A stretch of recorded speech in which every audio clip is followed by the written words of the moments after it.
Hi, ഇന്നത്തെ നമ്മളുടെ video എന്ന് വെച്ചാൽ ഒരു കായ ബജിയാണേ. അപ്പോൾ അതെങ്ങനെയാണ് തയ്യാറാക്കുന്നത് നമുക്ക് നോക്കാം. ബജിക്ക് വേണ്ടിയിട്ട് 2 കായയാണ് എടുത്തിരിക്കുന്നത്.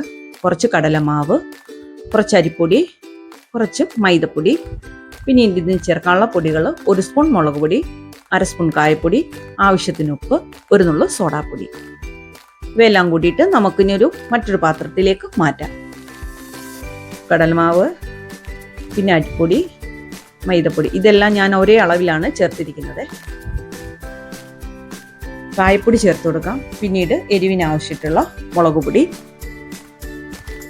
ഉപ്പ്, 1 നുള്ളു സോഡാപ്പൊടി, പിന്നീട് കളറിന് ആവശ്യമായിട്ട് കുറച്ച് മഞ്ഞൾപ്പൊടി.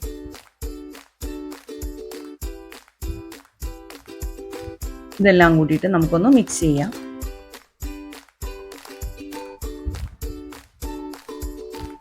പിന്നീട് നമുക്ക് കുറേശ്ശെ വെള്ളം ഒഴിച്ചിട്ട് ഒരു ഇഡലിമാവിന്റെ പരുവത്തിൽ ഇതൊന്ന് കുഴച്ചെടുക്കാം.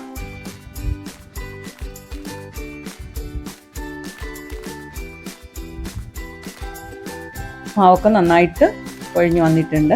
ഇനി നമുക്ക് കായ ഒന്ന് ചെറുതായിട്ട് കനം കുറച്ചിട്ട് ഒന്ന് അരിഞ്ഞുകൊണ്ടിട്ട് വരാം. കടലമാവ് കൂടുതൽ ചേർക്കുന്നവരുണ്ടേ. എനിക്ക് കടലമാവിൻ്റെ ടേസ്റ്റ് അത്ര ഇഷ്ടമല്ലാത്തതുകൊണ്ടാണ് 3 പൊടിയും കൂടെ ഒരുപോലെ മിക്സ് ചെയ്തിട്ട് ഉണ്ടാക്കിയത്.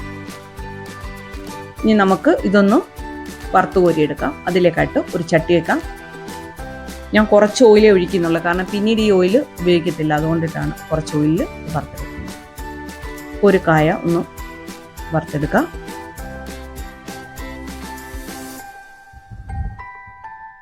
ഇങ്ങനെ നമ്മുടെ ഒരു കായ റെഡി ആയിട്ടുണ്ട്. ഇനി നമുക്ക് അടുത്തതും കൂടിയിട്ട് ഒന്നിട്ട് കൊടുക്കാം.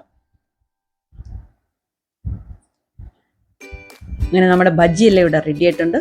ഈ വീഡിയോ ഇഷ്ടമായി എന്നുണ്ടെങ്കിൽ സപ്പോർട്ട് ചെയ്യുക. നമുക്ക് മറ്റൊരു വീഡിയോ ആയിട്ട് കാണാം. നന്ദി, നമസ്കാരം.